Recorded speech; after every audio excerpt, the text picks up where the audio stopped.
The Browns won, so I want to have fun. I haven't done this in a while. Let's look at some of the hot takes in the comment section.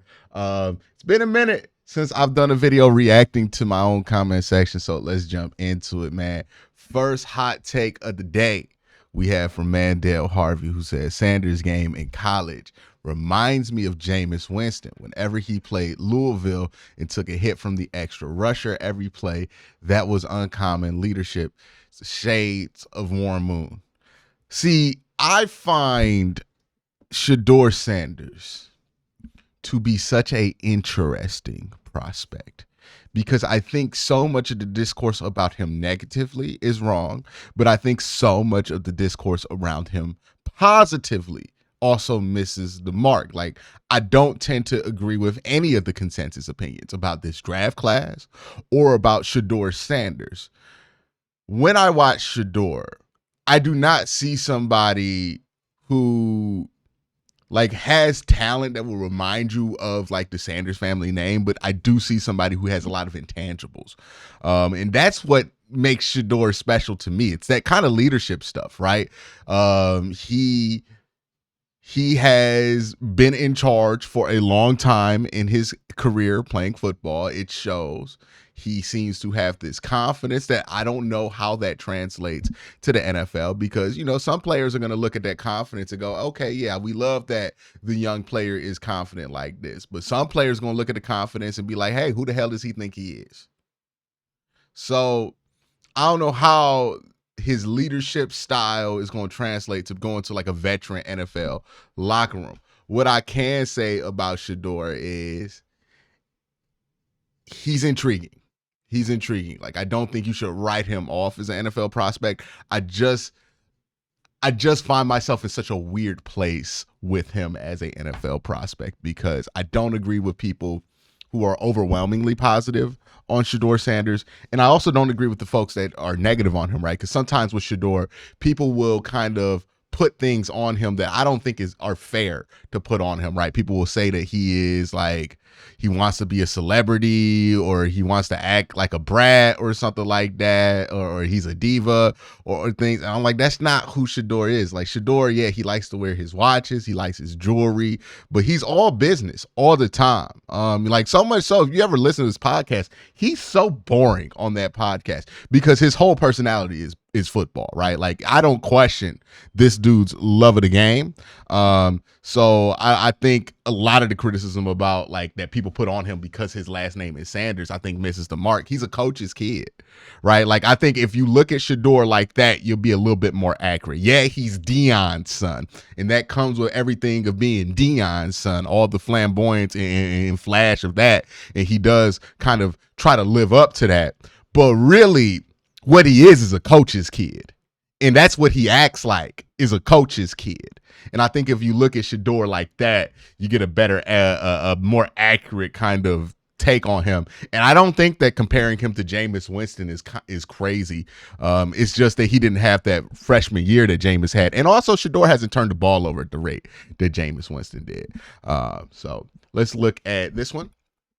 Is Jameis Winston a bridge quarterback? I find it funny how Jameis is the only QB that gets heats for throwing interceptions. I saw Goff throw 5 interceptions a couple weeks ago. Nobody batted eye. To be fair, though, there's a reason why like Jameis Winston doesn't get the same benefit of the doubt. It's like Jared Goff, because Jared Goff has played at a very high level for a couple of years now, and he's been to a Super Bowl. Jameis has not gotten that level of credibility there behind him. So I think that's fair that people give him a little bit more benefit of the doubt, but I think there's a conversation to be had here. Crap. Mahomes dang near has more interceptions than touchdowns this season, and people still act like he is the best thing. Perception is a hell of a thing. I don't think using Jared Goff or Pat Mahomes is a great way to make that argument, because both of those guys get the benefit of the doubt over Jameis Winston. Somebody I think is a good argument to make for like, hey, why are we reacting so crazily to these interceptions when it comes to Jameis, but not somebody else, is like Joe Flacco, right? And Joe Flacco at the time that he got here did not have the same benefit of the doubt that he built up in Baltimore. He was a washout at the time that he showed up in Cleveland, but he threw all those interceptions. Nobody seemed to care. And honestly, I cared more about the interceptions last year. And then the start of this season, Deshaun Watson's first 7 games, really made me reevaluate my stance on those interceptions, because I saw what it looked like for 7 weeks when a quarterback decides that they're afraid to throw an interception.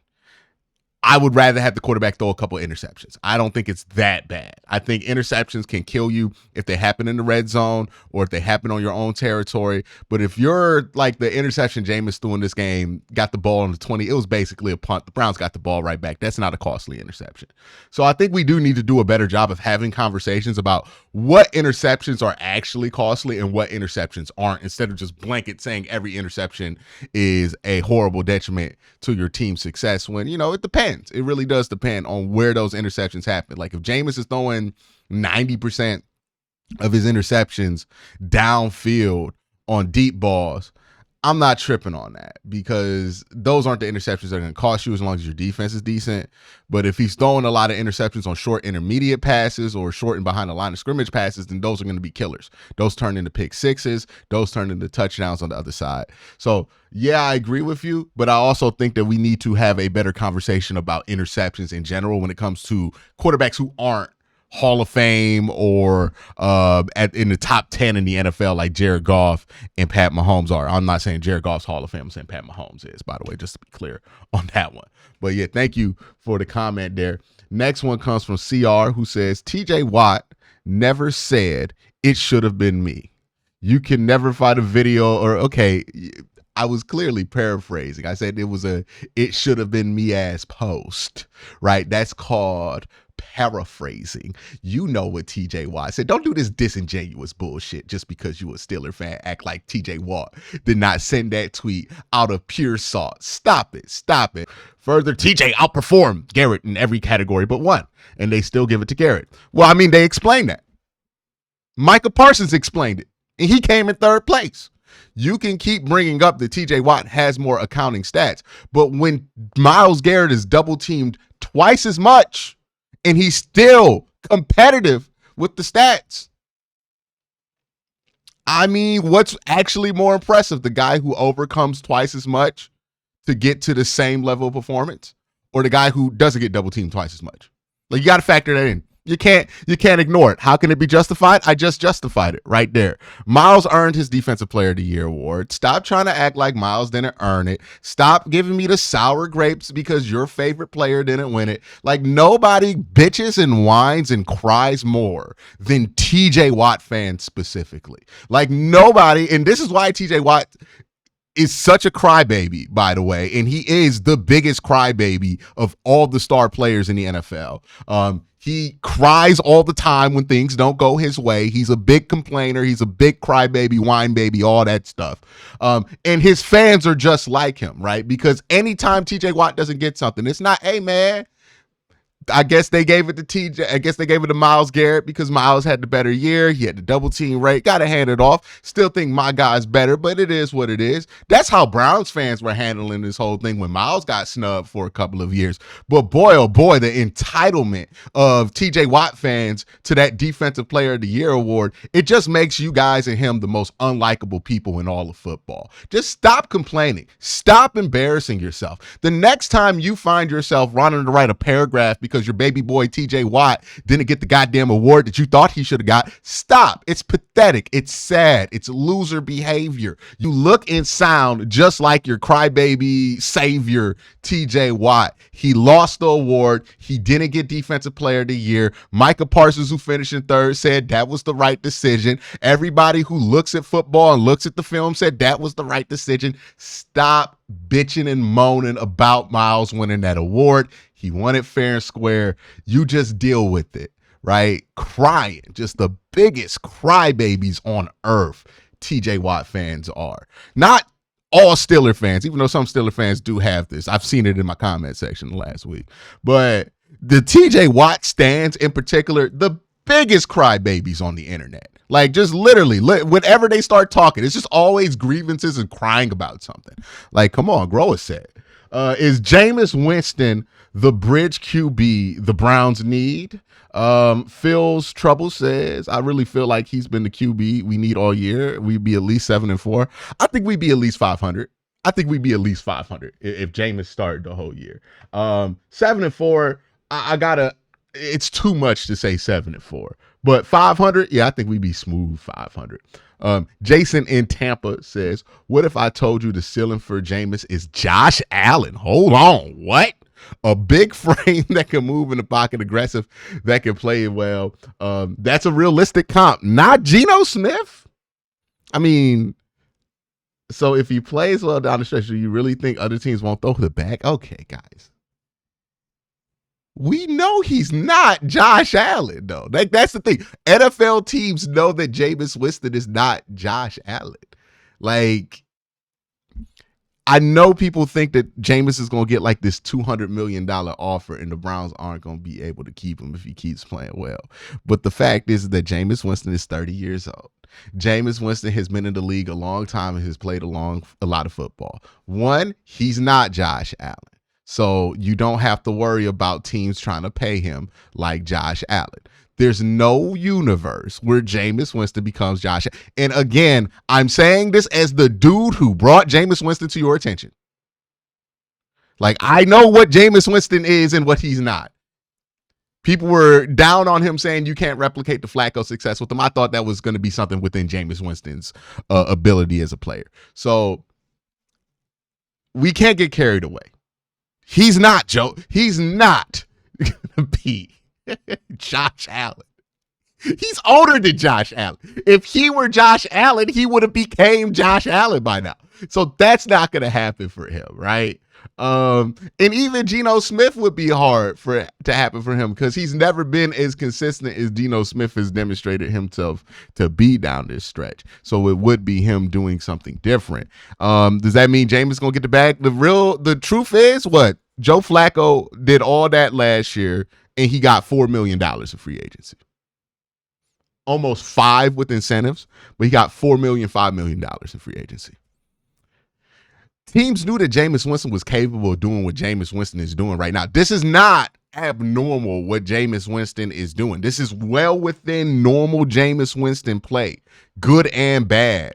So you know what Jameis Winston's probably going to be worth next year? The same money you got him for this year because that's what teams thought he was capable of. So no, I don't think Jameis is going to get like a $30 million a year offer or a $20 million a year offer. I think at most, if you're the Browns, you really want to lock him up, you can get $10 million a year for the next 3 and lock him up for the next 3 years pretty easily. I don't think he's going to find anybody who's willing to give him more than 10, even if he plays lights out at the end of the year. At the end of the day, he has played enough football to where people know what Jameis is and what he isn't. There's no conversation about what his ceiling is. Like Jameis is what Jameis is. He can play some good football. He could be a quality starter, but you have to understand he's going to throw some interceptions. That's all. That's all. But Josh Allen is crazy, my brother. Like, that's nuts. He's not Josh Allen. What? If Winston throws a 300-yard, he's going to be more than a $10 million quarterback. This kind of goes to the same take. I think we're underestimating how much a quarterback has to do and prove to be over a $10 million quarterback in the league, right? I think we're really underestimating what that number is and how hard it is for a quarterback to get to that number. You need more than a half season of games to get there, especially if you're Jameis Winston. You already have, like, the GMs are going to be hesitant because the name of Jameis Winston comes associated with a bunch of interceptions. And back onto the Jameis Winston bridge quarterback. Cleveland isn't built for a superstar quarterback like Shador. The media, fans, negative haters, they'll bring him down where he can't succeed. That's what Cleveland is built on. We only feel this way because the Browns haven't really drafted somebody who's actually a superstar at the quarterback position. Like, that's the only reason we feel this way. If the Browns had drafted Lamar Jackson, we wouldn't feel this way because Lamar Jackson would have became a superstar and we would have been like, oh, I guess the negativity didn't hold him down. It's not a big deal. The same thing would be true for Josh Allen. The only reason we feel like the media and the fans are bringing these players down is because the quarterbacks that we've had come into this building just aren't that good. If you had a good one come in, the fans and the media ain't going to be what holds them back, right? Like, we only talk about the fans and the media holding back mediocre players. We don't ever say, like, to Pat Mahomes, oh, man, but the fans and media are mean to him. Peyton Manning dealt with a lot of negativity early in his career. Didn't matter. Same thing with Tom Brady, dealt with negativity early in his career. That's not what stops a great player from being great. If a great player is going to be great, especially at the quarterback position, they're just going to be that. So no, it's not the media and the fans' fault why the Browns haven't developed a quarterback. It's because the Browns haven't drafted a good quarterback. They missed. They didn't draft the right guy in 2018 when Josh Allen and Lamar Jackson were in that class, both guys who are always in the MVP conversation. They didn't draft the right guy in 2000 or whenever they took Tim Couch, and they didn't draft the right guy in 2007. They didn't draft the right guy in 2012. I mean, that's really the problem. It ain't the fans and the media that make this happen. If Shador's the right guy and he gets drafted here and he's really like that, then he'll be like that in Cleveland. No doubt about it. But if he's not like that, then he's not going to be like that. And that's not the fans' fault. Like, we got to stop blaming the fans for every single thing that goes wrong with the Cleveland Browns. Like, the Browns don't make these mistakes themselves, and the fans are just reacting to the mistakes that they make. But that's my thoughts. Let me know your thoughts in the comment section down below. Y'all have a great day. Have a better night. Peace.